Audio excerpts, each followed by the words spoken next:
Hey everybody, it's Peter. This is the Kawasaki Versys 650, and some people have called this one of the best bikes in the world. And we're gonna discuss if that's true or not. And full disclosure, I used to own the previous version of this bike, so I know it quite well. We're gonna talk about the updates. We're gonna talk about things that other videos don't show. We're gonna show you how the luggage comes on and off and opens up and that kind of thing. And we're gonna talk about living with this bike, what it could use to maybe be the best bike in the world. Is it missing anything? It's definitely improved to the previous version. So all of that coming up and more in this video. And first of all, I won't be able to cover every possible thing. So if you are interested in this bike or any Kawasaki bike, I have full access to the Kawasaki line here at Gilbert's PowerSports. And the idea with these videos is that we build a community. If I don't have the question or if I haven't answered your question, you can simply write in the comments what you have a question about. I'll come back to this bike. We'll answer it either in the comments or probably also in a future video so that your questions can also help other people. That's what we do here. So I want to thank Gilbert's PowerSports for giving me access to their entire line of Kawasaki vehicles, as well as Piaggio, Vespa, Pedigo e-bikes, and a whole lot of cars. So let's get going because this is going to be a good one. This is the Versys 650. Versys, Versatile Systems. That's how Kawasaki named it. And to be honest, it's true. This is a sport touring bike that is styled like an adventure bike, which is now the trend. A lot of sport touring bikes have kind of gone away and they've moved into this adventure style bike. This is not an off-road bike. A lot of people will assume that because of the styling, but the tires are very much street tires, and this handles like a street going sport bike. So think of something like the Ninja 650. It shares an engine with this, but it's much more comfortable than the typical sport bike, which makes you think of something like the Vulcan S, which also shares an engine with this. So it's got that versatile engine, Versys, there we go, that really works in a lot of different areas. It's a reliable, fun to drive vehicle, and it's got a lot of quirks. Styling is a little bit different. I happen to like it, and there's some updates in this bike. So we're gonna talk about all that and more. Let's get going. Very first thing I want to cover is styling. This is a form over function bike. So a typical cruiser is usually style over function. They don't handle as well as something like this. And a lot of the pieces on this bike are all about function, but there is still some style. If you look on this side here, your swing arm on this side is asymmetrical. On the other side is just a straight bar because it's got to accommodate the chain. Here you have a cool, up, modern looking swing arm. Your exhaust finishes off underneath the vehicle. It does not come out the side anywhere. Keeps it clear of the luggage, keeps it clear of your legs, keeps it clear of the passenger foot peg. So it's kind of a, again, form over function kind of styling detail. The widening of the vehicle or the motorcycle happens right here, which is typical to a lot of motorcycles, but this does a pretty good job of subtly keeping your legs completely out of the wind. It's just a little bit of a detail. There are some details here that deflect away. And then you've got the beak, which is really probably just more about styling. LED headlights, that is an upgrade. So now both headlights are on when you're driving and they're LED. This one's got the handguards here. Those of course work very well to keep the wind off, to keep bugs, debris, other things off. And they're very nice on a long touring drive so that you don't have rocks or anything else. If you're on a long tour somewhere, you get one big bee on your thumb or even a small rock off of something, that can ruin your whole vacation. And that's kind of the point of this bike, is you can actually take a full vacation on this bike. And for a 650 bike, it is a 650 touring bike. So let's talk about that 650 engine. That power band for this, to me, makes it a very playful motorcycle to drive, has plenty of power to do everything that you would want to do. Where I think this bike lacks is in two-up touring on the highways, on the full interstate highways in Canada, on the cross-country type highways. It loses some playfulness. It's still fully capable, has all the power, but it does lose some playfulness. However, get out to the back roads again, and two-up touring is perfectly playful and fun again. And it's already equipped for a lot of extra weight, extra passenger, whatever you need to take. You've got preload adjustment here, you've got preload adjustment over here, and you've got tension adjustment in the front suspension. So you can really dial in the front suspension. Now for me, it comes in a little soft. That might be comfortable for you. I like to sport it up a little bit, so I dialed in quite a bit extra of stiffness into this bike when I rode it and when I owned it. And that really made it into a sporty handling bike that is a lot of fun. Let's talk a little bit closer, get in closer, we'll take a look at some of the details. Starting over in the front here, you have some carryover pieces like this 21-liter fuel tank, which is absolutely massive, especially on a 650 twin cylinder engine, because you've got great fuel efficiency and a large tank. You can go a long, long ways. You've also got these risers in the bar. This sort of piece right here rises it up from the typical clip-ons you'd see on a sport bike, and it gives you, in addition to this handlebar that rises up, it gives you a really raised platform where you sit, like I said, like an adventure bike. We'll show you what it looks like with me on here later. The other big updates is you have a TFT display here, which we're gonna get into in a minute, and an adjustable windscreen here. And you've got this new sort of steel bar here, which you can use to mount various things to, maybe a GPS up here. Of course, you can still mount to the handlebars. Down here is a popular GPS mount. You can get an accessory power plug here, accessory lights in here, although I don't think you need the accessory lights. When I owned my bike, I'll show you a picture of that right here, I did have accessory LED lights on this one with the LED lights up front. I don't know that you need as much, but you can certainly put accessories in there as well. So the updates really come down to the dash, and then there's another technology update when it comes to safety. The Versys 650 has always been a very safe bike. You can see dual brake calipers here, both sides of on the front. They are pedal style, they are drilled rotors, they can dissipate heat, and of course they have ABS. That was common to the previous generation. Now this bike's as the TRC, Kawasaki TR for traction control system.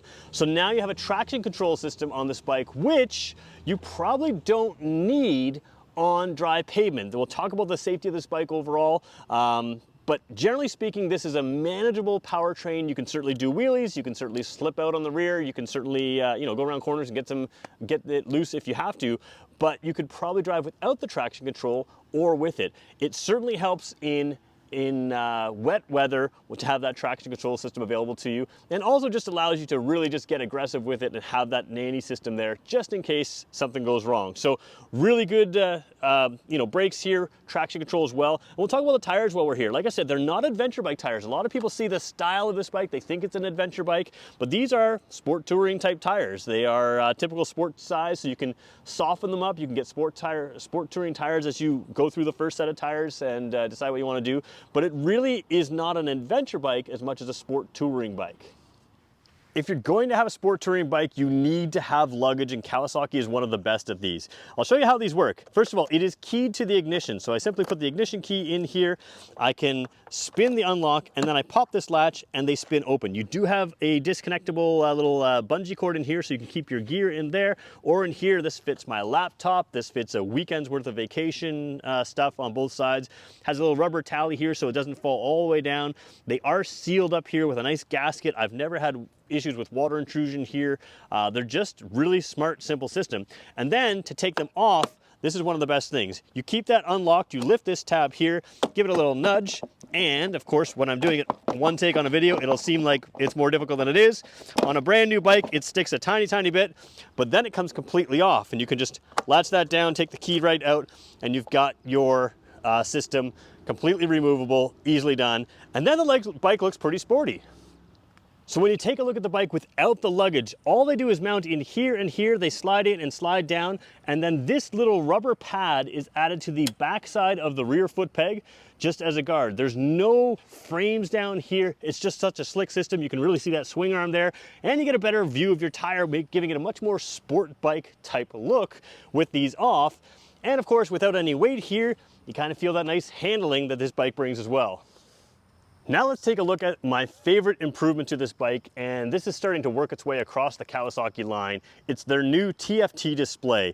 Now, let's just talk about it. First of all, some people are saying it's smaller than certain competitors. Now, this is what's interesting. Yes, it is a little smaller than some competitors, but the way they lay out this screen, the actual tachometer, the actual information is often larger than most of its competitors. So whatever the screen size is, and this is about, I think, four-ish inches, it really is something that's very easy to read at a glance, and it works very well. So let's talk about the information that you can see right here, and we'll talk about some of the information you can change. This, of course, is tied to your Rideology app from Kawasaki. I'm going to do a video on that in the future, so If you want to know about that, you can take a look at that.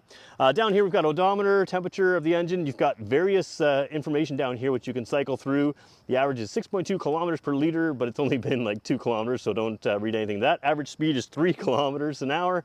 So total time, we've done 36 minutes of run time on this bike, and of course the battery is just a hair low because it's been on and off in the showroom. So some of the information down there, but you also have a handlebar control here which can control your KTRC, which is K for Kawasaki, TR for traction, and C for control. So I probably said that wrong earlier. Anyways, you can control that from your left side handlebar. And what I like about this bike is, like I said, this is a bike where you can select it, you can go right to turning it off, you can go back to level 1 or level 2. So you can set the traction control to whatever you want. I think most of the time you're gonna probably leave it in 1. But again, this is a bike that never came with traction control before. It's not something that you have to worry about, but it is there to sort of catch your mistakes, which I think is nice. All right, let's take a look at everything. First of all, you have a neutral indicator over here. You also have a gear indicator over there. So when you're in neutral, you'll know that that's up there. But of course, very large gear indicator. Fuel gauge, you can see when it's very low like it is right now, it not only flashes, you have a flashing orange light for the fuel tank right there, and the speedometer is very clear. And this can kind of be inverted. The black can be white, the white can be black, and it depends what you like. I really like it in black. I find it's very easy to read like that, and just a really, really well done dash. While we're here, we'll take a look at the controls. Left side, very typical stuff. You've got your high beam, low beam. There is a trigger in here, back where I'm touching my finger, which can allow you to flash to pass. There is also your signal lights, very solid feeling, Kawasaki type stuff. Your horn over here, nice and loud. And there is a 4-way flasher, which I think is quite nice. LED signals on this bike, so 4-way flasher. And then of course you have your new select up here, that's the buttons I was just using to adjust your traction control. You can also see a little deeper in there, if I can point down there, that's your suspension adjustment. You have an adjustment like that on both sides. Again, left side preload, other side is the tension. So that's what it says right on there. So, you know, rebound tension, that kind of thing. So very, very simple controls to work very well. Taking a look at the throttle side, where my thumb is down over here is your start button. You don't really need to see that. Your kill switch over here, nothing else over here other than, of course, the throttle. But you do have multi-adjustable front brake lever and the same thing on your clutch lever. So if you've got smaller, shorter hands, you can bring this in or bring this out and it works perfectly. A really versatile bike that's very practical. Before I jump on the bike and show you the riding position, I just want to show you the paint here. You can see good reflection here. Kawasaki is really, I think, really good with their paint, and I think they're underrated. I don't think people realize how good their paint is, but you've got a real nice metallic here. It's going to be hard to film here a little bit, but it's just such a really nice metallic paint that you can just see forever. And of course, the rest of the vehicle is made up of this nice plastic, which again has a bit of metallic look to it. You've got some stickers in here that just blend well, and you've got some nice subtle styling there without being too standout-ish. Now let's show you the riding position on this bike. You hop up over here, and it is a relatively tall bike, but at 6 feet tall, I am flat-footed on the seat. It has a nice narrowing seat at the front, but big comfy seat at the back. So you can move back. Again, as a 6-footer, this feels like a tall bike because the tank comes up high, that 21-liter tank, the bars come towards you, but your actual seat height is very manageable for many people. If you're extremely short, it's gonna be a little bit of a reach, but again, I'm flat-footed, both feet flat, no problem here. And when you fill the tank, that's probably the one thing you're gonna notice. It feels a little heavier with 21 liters of tank up high. It's something to keep in mind. So you do have wide bars able to control this, which also give you a lot of control when you're riding. Plenty of room for a passenger as well. So it's just such a versatile bike and it works well. Now, if you need a sport bike tuck, it's a little weird doing that here, but you can certainly do that. It just doesn't feel like a sport bike because you've got the wide bars here. Those wide bars give you nice control, and you'll find plenty of videos on YouTube, not by me, of people scraping foot pegs. Probably on the previous generation, I've seen some videos like that. So good riding position, but it does feel like a tall, large bike. So does this bike live up to the hype of being the perfect motorcycle? Well, first of all, if you want cruiser styling, this of course isn't it. If you want sport bike styling, this of course isn't it. But if you just want the comfort of a cruiser, this is a very comfortable bike. If you want the on-road handling of a sport bike, not a race bike, but a sport bike, this bike will easily keep up with many sport bikes on the road. It has the ability to take a passenger. You've got the luggage here. You can add a rack here with an extra luggage box here, which gives your passenger a backrest. And to me, that's the thing with this bike. The versatility makes it something that you use all the time. There's value here, not only in the price point, but in the reality of owning it. Luggage is great, and we all think of Luggage, hey, I can tour in it. But the reality is most of us use our luggage to take our stuff to work and back. When our helmet is done, when we're going shopping, we can throw our helmet in those side boxes there because a full face helmet will fit. We can also take our shoes and our clothes and our other stuff to work, our laptop and all those kinds of things. So it's the kind of bike with the wind protection that it has, your season starts earlier and ends later. You can take 2 people if you need to go somewhere, 2 people, and they're comfortable. You can take the stuff you need to take with you. So again, when we talk about value, it's not just in the price of the bike, it's in how much use you can get out of every dollar you put into the motorcycle, and that's where the Versys 650 is really, really good. So, I had to sell my Versys 650 for a whole bunch of different reasons. If I didn't have to sell it, I would have kept it for a long, long time. Now that I'm in the market maybe for another bike, would I buy this one again? Maybe not. There's another bike in the Kawasaki lineup that really intrigues me. And if you want to know more about that, hit the subscribe button. We'll talk about that in a future video. Also, if you want to know more about this bike, if I didn't answer your question, let me know in the comments below because I'll continue to answer questions there and make videos out of those questions. We're going to talk about the Rideology app, get into this dash as well in the future. So that's a great reason to subscribe. And if you want to see this bike in person, swing by Gilbert's PowerSports here in Fredericton, New Brunswick. This is for sale. We can talk about it for you. You can see what it's like and you can take it home yourself. Thanks everybody for watching.